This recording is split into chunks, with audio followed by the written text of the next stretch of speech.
akan bersama-sama membicarakan tentang kajian teori ya dalam penelitian ya. Pada pertemuan yang lalu kita sudah membahas tentang permasalahan dalam penelitiannya. Ya itu biasanya kalau dalam proposal skripsi atau proposal penelitian itu merupakan bab satu ya, satu ya. Nah, kalau ini kajian teori bab 2 ya. Jadi kelanjutan dari materi yang kemarin ini.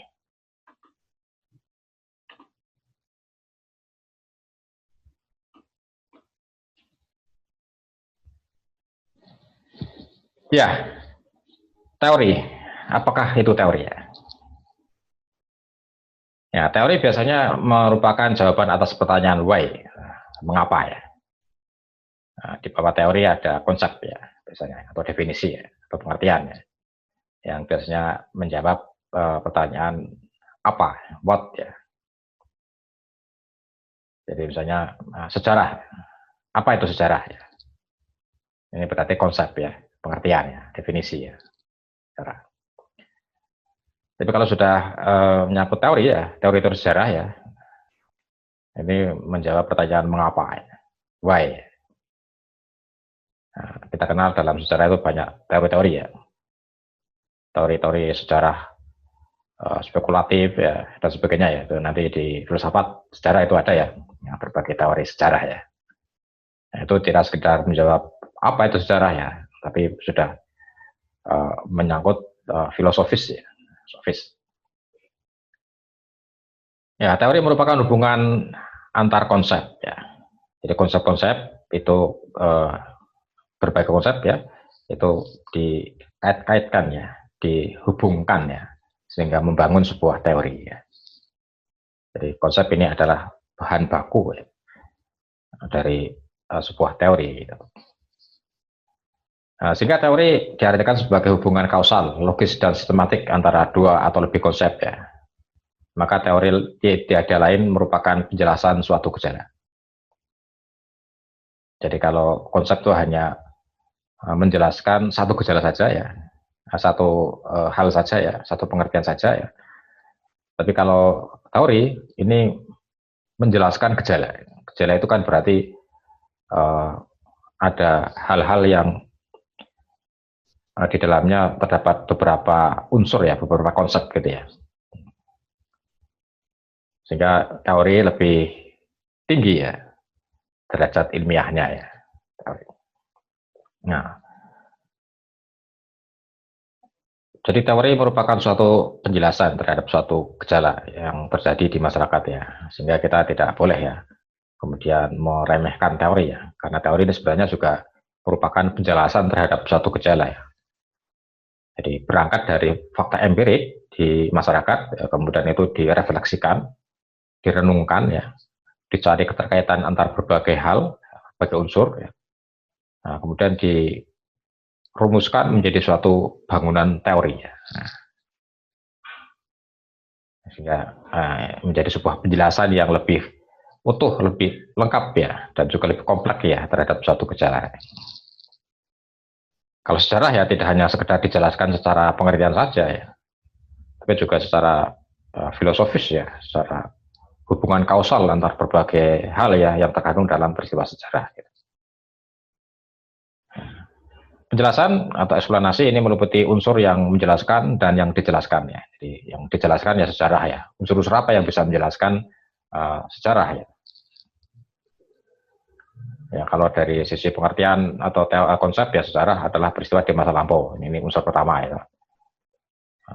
Terus kemudian peristiwa itu merupakan peristiwa penting ya yang menyangkut peristiwa kehidupan manusia ya. Ini unsur yang kedua ya. Nah, kemudian dari berbagai unsur itu kemudian dikaji lebih dalam ya, lebih mendalam lagi ya, sehingga atau ditemukan ya atau dirumuskan ya hubungan-hubungan antar berbagai unsur itu ya, sehingga menjelaskan lebih luas, lebih kompleks, lebih mendalam ya, sehingga membangun sebuah teori. Nah, jadi dengan demikian sebenarnya teori itu adalah abstraksi dari realitas ya. Jadi abstraksi dari realitas, abstraksi dari sebuah kenyataan. Jadi kenyataan yang begitu kompleks, begitu rumit, itu kemudian disederhanakan, diabstraksikan ya, dengan rumusan yang lebih bisa atau lebih mudah kita pahami. Nah, ke teori. Contoh misalnya, kalau kita melempar benda ke atas, kemudian jatuh, jatuhnya ke bawah. Nah, ini kan realitas ya.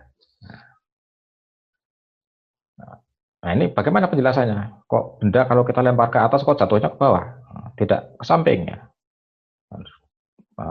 Jatuh ke bawah tegak lurus ya, tidak ke samping, tidak miring ya, tidak berbelok-belok gitu ya.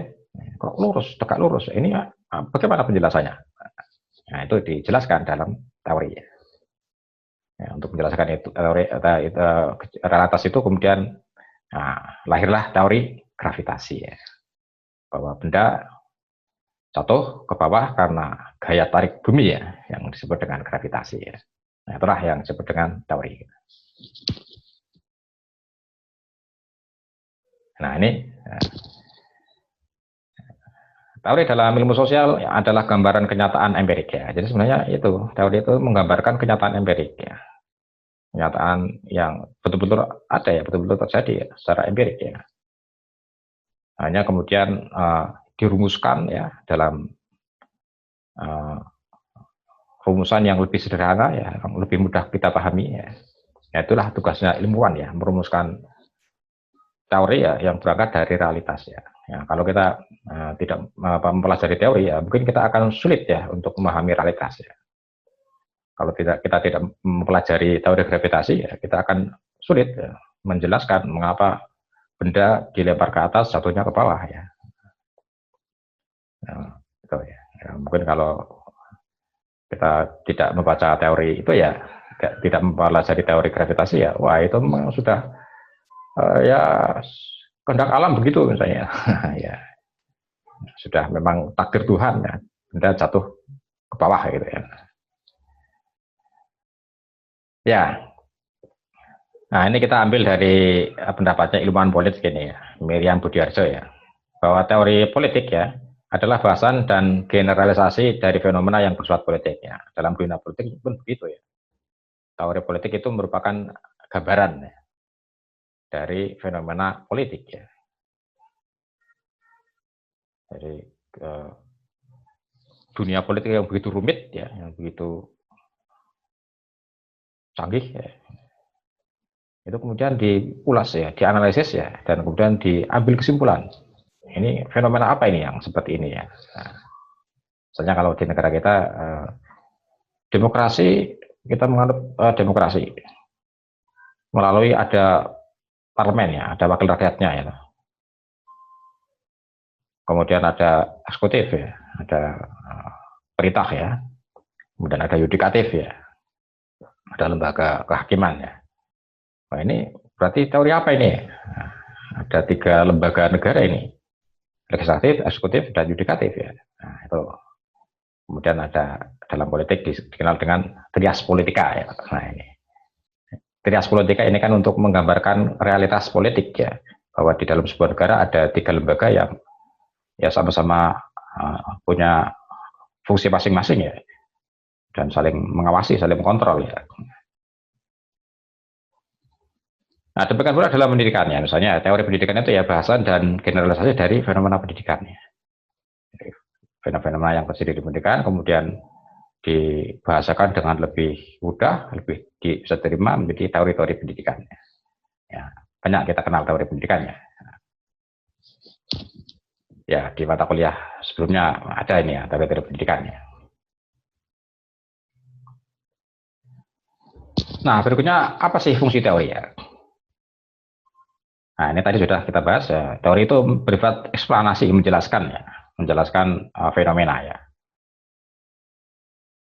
Nah, tidak hanya itu, teori juga bisa memprediksi ya, memperkirakan ya, gejala apa yang akan terjadi ya, di masa yang akan datang. Ya. Nah, dengan penjelasan teoretik seperti itu kita bisa memperkirakan nanti apa ya kira-kira yang terjadi di masa mendatang gitu ya. Contoh ini misalnya ya. Ini teori konvergensi ya dalam pendidikan ya. Teori yang menggabungkan antara pembawaan dan lingkungan ya. Jadi faktor bawaan sejak lahir dengan faktor lingkungan itu punya peran yang sama-sama penting ya dalam perkembangan individu. Ini teori ya. Nah, dengan teori itu kemudian kira-kira apa yang terjadi ya dengan faktor bawaan dan lingkungan itu ya. Nah, bisa kita prediksi ya.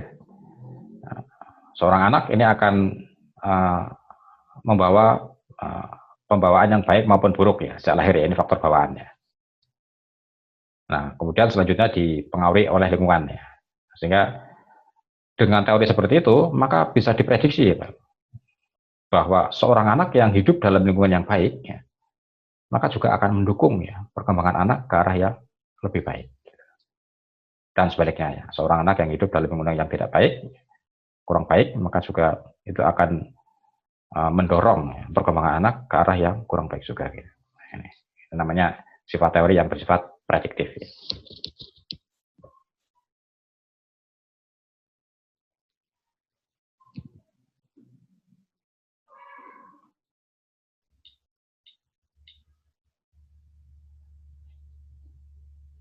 Nah, kemudian teori itu akan kita gunakan dalam penelitian. Nah, apa manfaatnya kita menggunakan teori dalam penelitian? Nah, suatu yang ingin kita ketahui dalam penelitian itu adalah masalah-masalah ya, yang bisa masalah itu kita bedakan dalam dua tingkatan. Ya. Yang pertama, suatu pertanyaan yang jawabannya sama sekali belum kita ketahui. Ya. Jadi ini ada masalah di masyarakat ya, dan selama ini para peneliti belum pernah menjawab masalah itu. Nah, ini berarti masalah itu sama sekali masalah yang baru ya, sehingga membutuhkan jawaban yang baru ya. Hingga hasilnya bisa jadi nanti menghasilkan sebuah teori baru ya. Atau paling tidak mengembangkan teori yang sudah ada. Ya. Nah, ini level pertanyaan yang tinggi ini ya. Karena jawabannya nanti akan menghasilkan teori baru atau mengembangkan teori baru dari teori yang sudah ada. Gitu. Nah, level yang kedua adalah suatu pertanyaan yang telah diketahui jawabannya, tetapi masih meragukan jawaban tersebut. Misalnya apa? Misalnya motivasi itu punya pengaruh nggak sih terhadap prestasi? Nah, secara teori kan dan dalam kenyataan kan punya pengaruh ya. Ada pengaruh ya antara motivasi dengan prestasi ya. Siswa yang motivasinya tinggi ya itu nanti bisa berkorelasi positif terhadap prestasi belajarnya. Karena motivasinya tinggi maka dia akan belajar dengan tekun ya, dengan giat ya, dengan disiplin gitu ya. Maka itu juga akan berpengaruh terhadap prestasinya ya. Tapi bagaimana penjelasan hubungan itu gitu? Penjelasan hubungan antara motivasi dengan prestasi. Nah, ini butuh penjelasan teori ya. Nah, ini banyak sudah para ahli menjelaskan itu ya, menjelaskan ini ya. Bukan antara motivasi dengan prestasi.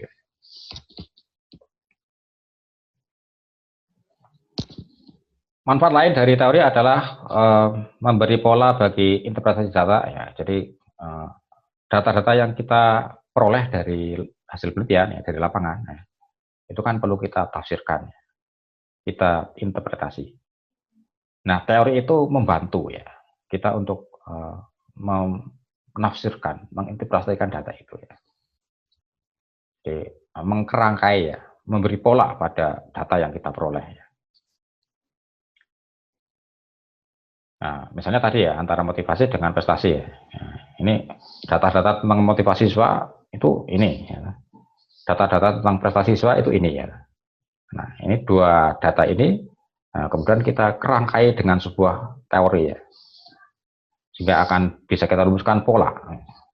Oh, kalau motivasinya tinggi, maka prestasinya tinggi juga ya. Kalau motivasinya kurang, prestasinya kurang ya. Kalau motivasinya rendah, prestasinya buruk misalnya ya. Itu pola ya, polanya seperti itu. Itu berarti teori itu bisa menjelaskan data ya dengan sebuah pola ya. Kemudian teori juga bisa menghubungkan suatu studi dengan studi lainnya ya. Jadi sebuah hasil penelitian dengan hasil penelitian lain, nah, itu bisa dicari keterkaitannya ya. Kita dicari hubungannya ya. Nah, ternyata motivasi dan prestasi di sekolah ini ya, sekolah A misalnya ya, dengan motivasi dan prestasi di sekolah B, wah itu ternyata kalau dibandingkan, wah ternyata ya tidak jauh berbeda ini ya, sama-sama berpengaruh terhadap prestasi ini, motivasi ini. Nah, ini berarti, wah ya, ada hubungan ya. Nah, sekalipun objeknya berbeda, tapi punya hubungan ya antara studi satu dengan studi yang lain. Nah, teori juga menyajikan kerangka sehingga konsep ya dan variabel mendapat arti pentingnya. Jadi mengkerangkai konsep ya, mengkerangkai ya, sehingga antara konsep dan variabel itu akan bermakna ya. Ya kalau sebuah variabel ya sebuah konsep itu tidak dilandaskan pada teori ya, wah, ya nanti ya bisa menjadi variabel yang tidak jelas ya, tidak punya bermakna ya. Sehingga kalau misalnya kita mengangkat variabel motivasi ya, ini kan kemudian kita kemukakan banyak teori-teori tentang motivasi ya dari para ahli ya. Kemudian variabel prestasi ya, kita kemukakan ya teori-teori tentang prestasi ya dari para ahli ya. Nah, sehingga dengan penjelasan para ahli tentang dua variabel itu, nah ini akan menjadi punya makna, ya, punya arti ya. Nah, biasanya para ahli menjelaskan sebuah konsep ya, sebuah variabel itu dengan indikator-indikator ya. Indikator motivasi itu apa saja, indikator prestasi itu apa saja. Nah, dengan membaca indikator itu kita akan paham ya, yang dimaksud dengan motivasi ini ya, ciri-cirinya ini ya, indikatornya ini ya. Yang dimaksud dengan prestasi, maksudnya ini ya, indikator prestasi itu ini ya. Nah, itu. Kemudian memungkinkan makna yang lebih besar ya dari temuan yang diperoleh dari suatu penelitiannya. Jadi teori itu ya misalnya kita melakukan penelitian, nah kemudian hasil penelitian itu kita simpulkan ya. Nah, bagaimana untuk memaknai hasil penelitian itu ya? Nah, itu bisa kita menggunakan teori ya. Sehingga kesimpulan penelitian kita tidak sekedar hubungan antar dua variabel ini ya, nah, tapi dikerangkai atau dimaknai dengan sebuah teori yang lebih besar ya, atau sebuah grand teori ya. Nah, kalau dalam contoh tadi ya, antara motivasi dan prestasi ya, nah, itu kan bisa dijelaskan dengan sebuah teori hubungan ya antara motivasi dengan prestasi ya. Nah, sehingga ya hasil penelitian kita menjadi lebih bermakna ya, karena dikuatkan oleh sebuah teori. Nah, itu manfaat ya dan fungsi teori ya. Nah, berikutnya adalah, ini bab 2 ya. Nah, ini biasanya ya isinya adalah kajian teori ya atau kajian pustaka ya. Nah, ya nanti tergantung misalnya Anda besok skripsi itu menggunakan istilah kajian teori atau kajian pustaka ya. Tinggal diikuti saja ya. Nah, apa isi kajian teori atau kajian pustaka ini? Nah, yang pertama adalah analisis teoritis ya dan penelitian yang relevan. Ya, jadi bisa berisi, jadi bab 2 itu Anda bisa mengutip ya berbagai teori ya yang dihasilkan dari penelitian. Jadi berbagai hasil teori dan hasil penelitian ya yang relevan ya, yang punya relevansi tentunya ya dengan masa yang diteliti ya. Kalau misalnya tadi penelitiannya ada tentang hubungan antara motivasi dengan prestasi, ya, maka teori-teori dan hasil penelitian yang kita kemukakan di situ itu juga yang seputar dengan itu ya, yang seputar itu ya. Nah, jangan keluar dari grand teori hubungan antara motivasi dengan prestasi.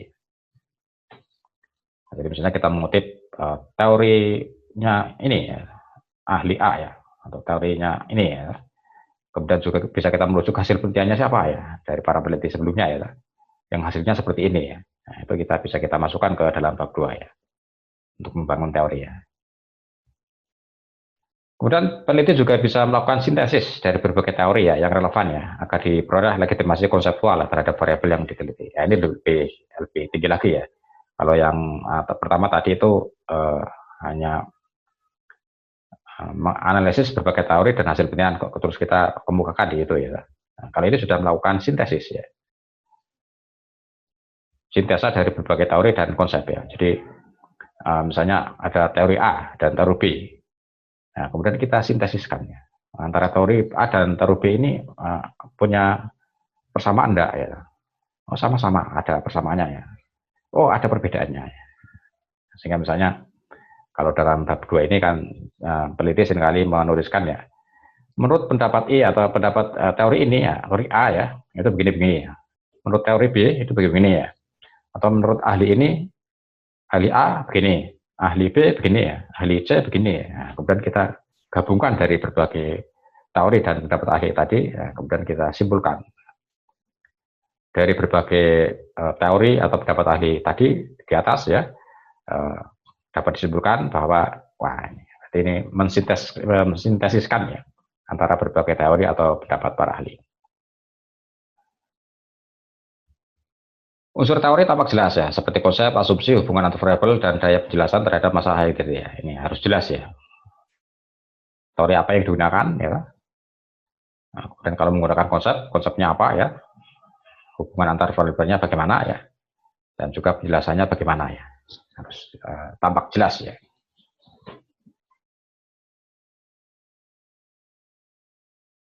Nah, itu teori ya. Nah, ya, jadi sebelum Anda nanti menuliskan teori-teori tadi, kita harus tahu dulu ya peta teorinya ya. Jadi kalau teori motivasi dan prestasi, bagaimana peta teorinya? Peta teori tentang motivasi bagaimana? Peta teori tentang prestasi bagaimana? Sehingga kita harus banyak membaca ya, mengkaji ya berbagai teori dari dua variabel ini ya, sehingga kita tahu peta teorinya. Nah, kemudian setelah kita susun tadi kerangka teoretiknya ya, dengan berdasarkan peta teori yang kita pelajari ya, kemudian berikutnya adalah kita susun kerangka pikir ya. Nah, ini kerangka pikir disusun berdasarkan teori yang telah kita bangun tadi itu ya. Kita kemukakan tadi ya di bagian A itu ya. Nah, kerangka berpikir berisi gambaran pola hubungan antar variabel atau kerangka konseptual ya, yang digunakan untuk memecahkan masalah yang diteliti. Disusun berdasarkan kajian teoritis dan hasil-hasil penelitian yang dilakukan ini. Nah, dasar penyusunan kerangka teoritis adalah kajian teori ya, atau hasil-hasil penelitian yang relevan yang kita kemukakan di bagian A sebelumnya ya. Jadi kalau tadi variabelnya adalah motivasi dan prestasi ya, maka kerangka berpikirnya ya juga itu ya, hubungan antara motivasi dengan prestasi ya, berdasarkan teori-teori atau hasil-hasil penelitian yang relevan ya. Kita buat kerangka berpikir dalam bentuk bagan-bagan gitu ya. Misalnya variabel pertama motivasi, indikatornya apa motivasi. Kemudian variabel kedua prestasi, hubungannya apa prestasi, indikatornya apa prestasi ya. Nah kemudian antara kedua ini kemudian kita cari pola hubungannya ya. Sehingga akan menjelaskan bahwa kedua variabel ini punya hubungan ya. Itu kerangka pikir. Ya, kerangka pikir biasanya adalah dibuat di samping narasi, ya, penjelasan naratif juga dibuat dalam bentuk bagan-bagan, sehingga memudahkan pembaca untuk memahami ya, oh penelitian ini arahnya kemana sih. Nah, berikutnya dari isi bab 2 atau kajian teori adalah hipotesis penelitian ya. Nah ini kalau di penelitian kualitatif ini biasanya hipotesis itu secara tertulis ya, secara tersurat ya. Dirumuskan secara singkat, lugas dan jelas ya, dinyatakan dalam bentuk kalimat pertanyaan ya, atau pernyataan ya. Nah, biasanya dalam bentuk kalimat pertanyaan ya. Kemudian didasarkan pada kerangka pikir yang telah diuraikan ya. Jadi ini tinggal menurunkan saja ya dari kerangka pikir itu, kemudian kita rumuskan menjadi sebuah kalimat tanya ya. Kalimat pertanyaan ya, bukan kalimat tanya ya. Kalimat pernyataan. Ya, misalnya kalau tadi mencari hubungan antara motivasi dan prestasi, ya, berarti hipotesisnya ya, asumsinya ya, dugaannya ya, jadi ada hubungan antara motivasi dan prestasi belajar siswa ya. Itu hipotesisnya ya. Itu kalau dalam penelitian kuantitatif ya. Nah, dalam penelitian kualitatif ya, Nah, ini maksudnya, oh ya ini kualitatif maksudnya ini L ya ini ya, keliru nih. Dalam penelitian kualitatif ya, kajian teori adalah juga sekaligus menjadi hipotesis penelitian. Jadi ini tadi ini, nah, di sini kalau dalam penelitian kualitatif itu sudah sekaligus menggambarkan hipotesisnya. Sehingga dalam penelitian kualitatif ya itu biasanya tidak ditulis hipotesisnya ya secara tersurat ya seperti dalam penelitian kuantitatif ya.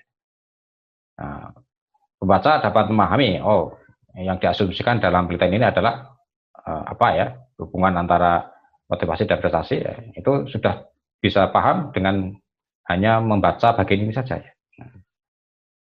Sehingga di bagian ini nanti diarahkan pada asumsi bahwa ada hubungan antara motivasi dan prestasi. Ini kalau dalam penelitian kualitatif ya. Nah, begitu kira-kira para mahasiswa ya, isi dari bab 2 ya, atau kajian teori ya. Yang selanjutnya nanti dari bab 2 ini, apakah penelitian kita kuanti atau kuali ya, nah, itu nanti dipaparkan dalam bab 3 ya, dalam bab metodologi penelitian gitu. Ya, baiklah, demikian pembahasan kita tentang kajian teori ya. Ya, kalau ada pertanyaan bisa Anda ajukan di forum ini ya, atau bisa di WA ya. Ya, terima kasih. Wassalamualaikum warahmatullahi wabarakatuh.